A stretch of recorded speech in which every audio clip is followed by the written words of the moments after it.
Bismillahirrahmanirrahim. Assalamualaikum warahmatullahi ta'ala wabarakatuh. Alhamdulillah wassalatu wassalamu ala sayyidina Rasulillah wa ala alihi wa sahbihi wa mawalah, amma ba'd. Para sahabat sekalian, kembali berjumpa dengan saya Al-Faqir Ilallah Sultan Mujahidin dalam kajian Akhlak Ulama Salaf dari kitab Khulasatu Akhlaqis Salafis Salih karangan dari Sayyidul Habib Muhammad bin Alawi Al-Idrus radhiyallahu ta'ala an, yang merupakan ringkasan dari kitab Tanbihul Muqtarrin karangan Sayyidil Imam Abdul Wahhab Asy-Sya'rani radhiyallahu ta'ala anhu, wa nafa'ana Allahu bi'ulumihi wa ulumi syuyukhihi wa syuyukhina wa jami'i awliya'illahi salihin fid dharain, Allahumma amin. Pada pertemuan kali ini kita akan membahas tentang akhlak ke-17. Qala radhiyallahu ta'ala anhu, wa nafa'ana Allahu bi'ulumihi wa ulumi syuyukhihi wa syuyukhina wa jami'i awliya'illahi salihin fid dharain, Allahumma amin. Wa min akhlaqihim radhiyallahu ta'ala anhum an-nadharu ila ad-dunya bi'ainil i'tibari la bi'ainil mahabbati laha wa syahawatiha. Yang artinya, dan di antara akhlak salafun salih radhiyallahu ta'ala anhum ialah an-nadharu ila dunya bi'ainil i'tibar, memandang kepada dunia dengan pandangan untuk mengambil pelajaran dan memandang dunia sebagai ujian. La bi'ainil mahabbati laha wa syahawatiha, bukan dengan pandangan cinta dan juga untuk memuaskan hawa nafsu. Para sahabat sekalian, seperti yang telah disebutkan oleh para ulama bahwa pengertian dunia secara bahasa artinya adalah ad-dunu, ya, atau ad-dana'ah. Ad-dunu artinya sesuatu yang rendah, sesuatu yang berada di tempat yang rendah. Atau ad-dana'ah. Ad-dana'ah artinya sesuatu yang hina, ya, sesuatu yang hina. Dan pengertian bahasa ini telah dijelaskan oleh baginda Rasulullah SAW dalam satu hadis yang mempunyai pengertian yang sama. Baginda Rasulullah SAW bersabda, atau kama qala sallallahu alaihi wasallam, ad-dunya jifatun wa tullabuha kilab. Dunia bagaikan bangkai dan orang-orang yang mengejarnya adalah ibarat anjing-anjing yang kelaparan. Tentu yang dimaksud oleh baginda Rasulullah SAW dalam hadis ini dunia bukan secara keseluruhan, tetapi yang dimaksud dunia yang dianggap dan dinilai sebagai jifah atau bangkai oleh baginda Rasulullah SAW adalah seluruh dunia atau sesuatu yang menyebabkan seseorang lalai dari Allah Subhanahu wa Ta'ala. Misalnya mobil, misalnya kita memiliki mobil. Nah, mobil ini menyebabkan kita lalai untuk menunaikan kewajiban kita sebagai hamba. Misalnya terlalu sibuk mengurusin mobil tapi nggak sempat sholat misalnya. Atau karena mobil dia tidak menunaikan kewajibannya kepada anak dan istri dan lain sebagainya. Sibuk dengan mobilnya saja. Maka mobil ini dianggap sebagai dunia yang bernilai jifah, bernilai bangkai di sisi Allah Subhanahu wa Ta'ala. Dan orang yang sibuk dengan dunia tersebut ya dinilai sebagai anjing. Maksudnya sifatnya adalah sifat anjing, maksudnya anjing yang kelaparan. Itulah gambaran yang sangat hina terhadap dunia. Tetapi tentu yang dimaksud dunia di sini adalah dunia yang melalaikan, dunia yang menyebabkan seseorang itu kufur nikmat kepada Allah Subhanahu wa Ta'ala dan tidak menunaikan kewajiban-kewajiban dengan baik kepada Allah Subhanahu wa Ta'ala. Para sahabat sekalian, mencintai dunia atau mementingkan dunia dibandingkan akhirat akan menggelapkan hati dan akan menjadi sebab terbesar seseorang akan senantiasa bergelimang dengan dosa. Dalam satu hadis baginda Rasulullah SAW bersabda, atau kama qala sallallahu alaihi wasallam, hubbud dunya ra'su kulli khati'atin. Cinta kepada dunia merupakan puncak atau merupakan sebab terbesar seseorang akan senantiasa bergelimang dengan dosa. Oleh karena itu, di dalam agama Islam kita tidak dilarang untuk mengejar dunia, Akan tetapi kita dilarang untuk mencintainya atau menyebabkan lalai dari Allah Subhanahu wa taala. Itu saja sebenarnya yang menjadi masalah. Bahkan di dalam beberapa ayat, demikian juga dalam beberapa hadis, baginda Rasulullah SAW memerintahkan kita untuk bekerja. Wa qul i'malu fasayarallahu 'amalakum wa rasuluhu wal mu'minun. Itu di antara ayat yang memerintahkan kita untuk bekerja. Bekerja berarti ya berinteraksi dengan dunia kan. Tetapi tentunya dengan niat yang baik, niat karena Allah Subhanahu wa taala sebagai ibadah, dan tentunya terkontrol oleh nilai-nilai syariat, kejujuran, demikian juga nilai kehalalan dan kebersihan kita jaga agar ketika kita mengejar dunia dalam bentuk berdagang misalnya, melalui perdagangan, dunia yang kita kejar itu akan mengantarkan kita menuju kepada Allah Subhanahu wa taala. Tentunya dengan niat yang baik dan juga cara yang baik serta sesuai dengan aturan syariat. Para sahabat kalian, dari akhlak nomor atau yang ke-17 ini dapat kita pahami betapa hati-hatinya para ulama salafus soleh dalam berinteraksi dengan dunia. Mereka mengajarkan kepada kita untuk memandang dunia dengan pandangan iktibar, mengambil pelajaran dari apa yang terjadi dalam kehidupan dunia ini. Betapa banyak orang yang kesehariannya mengejar dunia, bahkan sempat menjadi orang kaya misalnya kan.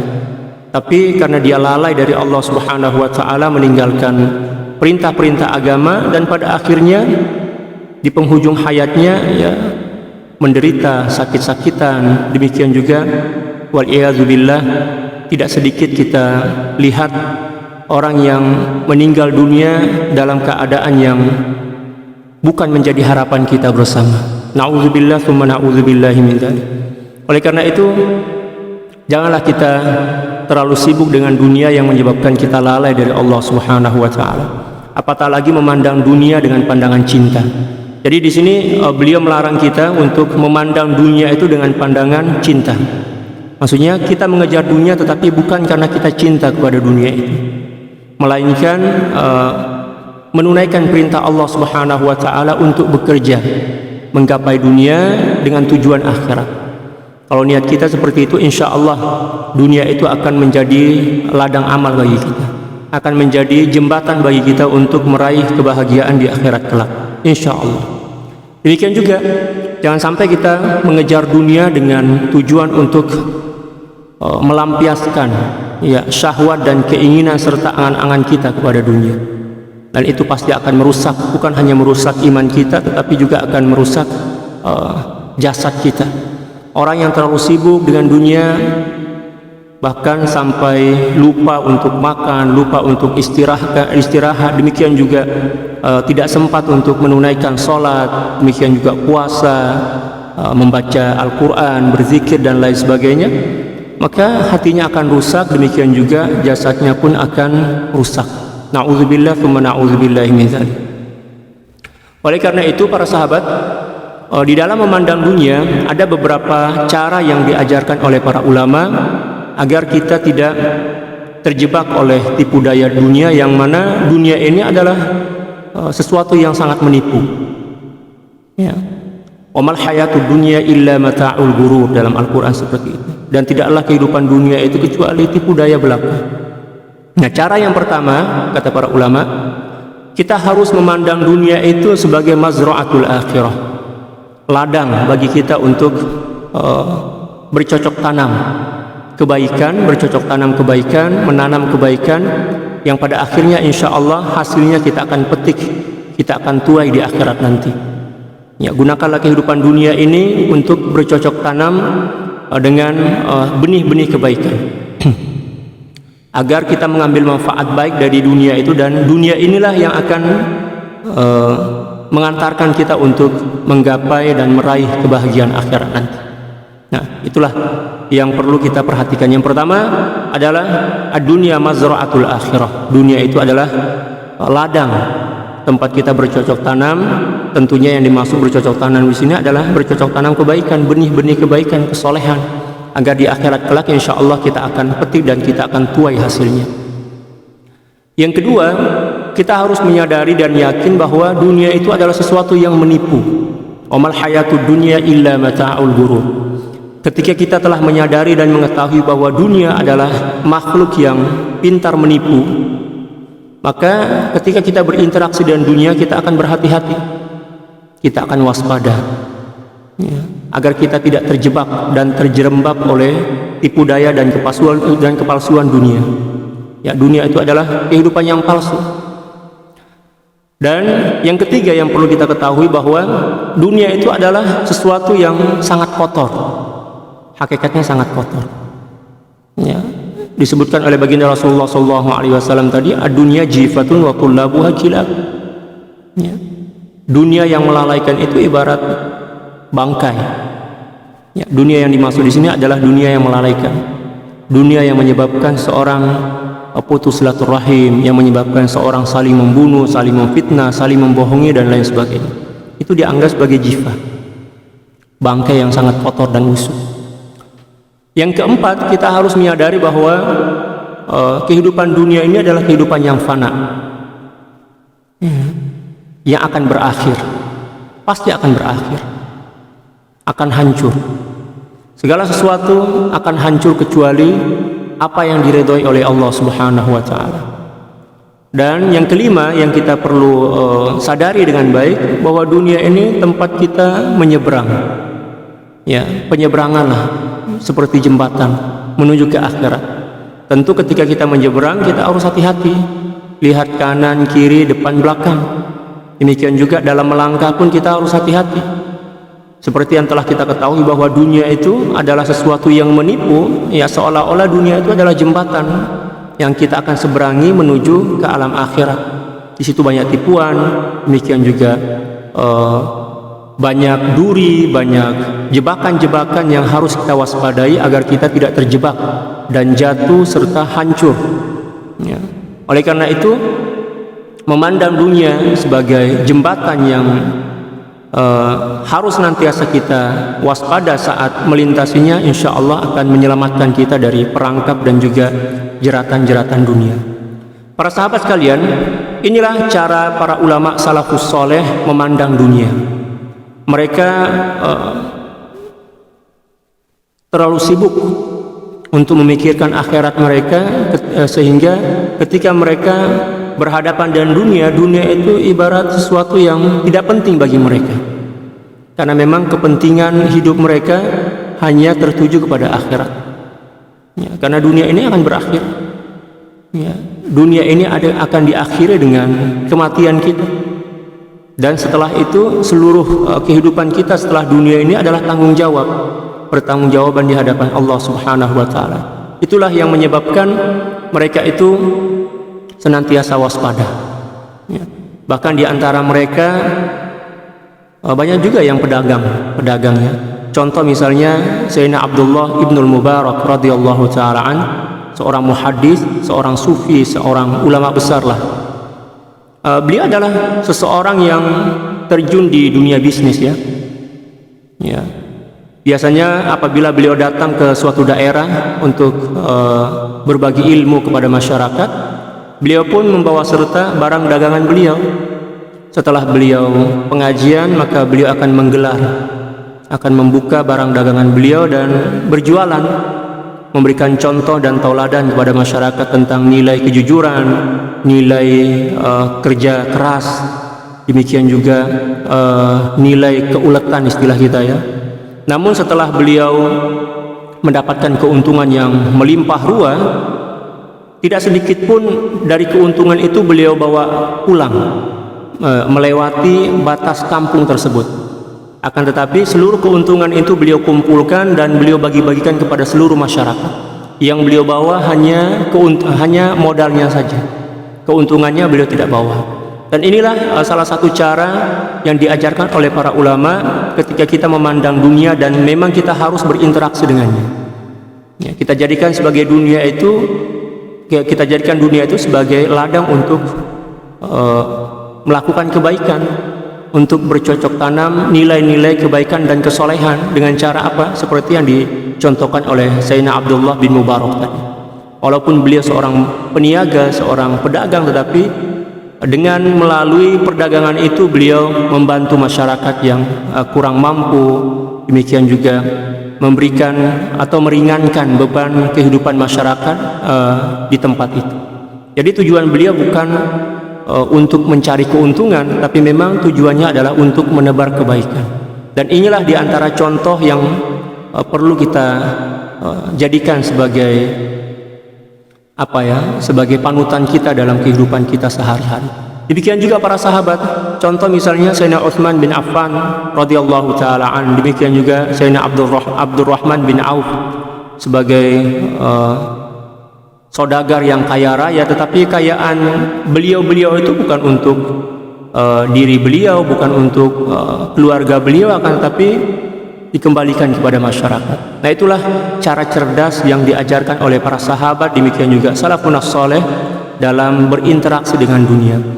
Jadi ketika baginda Rasulullah SAW memandang dunia sebagai bangkai, bukan berarti yang dimaksud dengan dunia di situ adalah keseluruhannya, sehingga kita tidak perlu dan dilarang untuk berinteraksi dengan dunia. Tapi yang dimaksud di situ adalah dunia yang melalaikan, yang menyebabkan seorang saling membunuh, saling memfitnah, saling membohongi dan lain sebagainya. Adapun dunia yang semakin membuat kita mempunyai peluang besar untuk menanam kebaikan dan kesolehan, maka dunia itu adalah dianggap sebagai dunia yang terhormat, dunia yang mulia, karena mengantarkan kita untuk menggapai kebahagiaan dunia dan akhirat. Demikian juga bisa kita jadikan sebagai alat atau wasilah untuk menolong orang lain. Para sahabat sekalian, Sayyidina Sufyan Ats-Tsauri radhiyallahu taala an pernah berkata, "Man a'mala al-fikrata wal ibrata fid dunya lam yanqus lahu amalun salih." Barang siapa yang memandang atau melihat dunia itu dengan fikiran yang jernih, demikian juga dengan tujuan untuk mengambil pengajaran atau pelajaran dari kehidupan dunia, maka satu di antara tandanya adalah amal solehnya tidak berkurang. Jadi kalau ada orang yang berinteraksi dunia yang menyebabkan amal solehnya berkurang atau tidak meningkat, itu berarti bahwa tujuan ketika berinteraksi dengan dunia itu adalah syahwat, adalah nafsu, adalah tipuan, demikian juga untuk memuaskan keinginan dan angan-angannya. Jadi satu di antara tanda bahwa seseorang ketika berinteraksi dengan dunia tujuannya karena Allah Subhanahu wa taala, demikian juga ketika memandang dunia dia memandangnya dengan pandangan ibrah, mengambil pengajaran atau pelajaran. Satu di antara tandanya adalah amal solehnya tidak berkurang.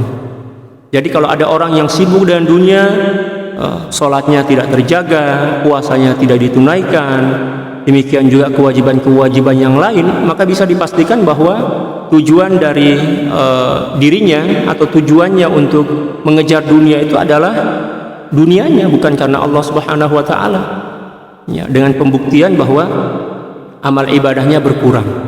Tapi apabila ada seorang yang misalnya berdagang tetapi sholatnya dia jaga, bahkan dengan berdagang itu amal ibadahnya semakin meningkat, sifat kedermawanannya juga semakin meningkat, pemurahnya semakin bertambah, itu berarti bahwa dia mengejar dunia itu tujuannya akhirat, tujuannya adalah Allah Subhanahu wa taala.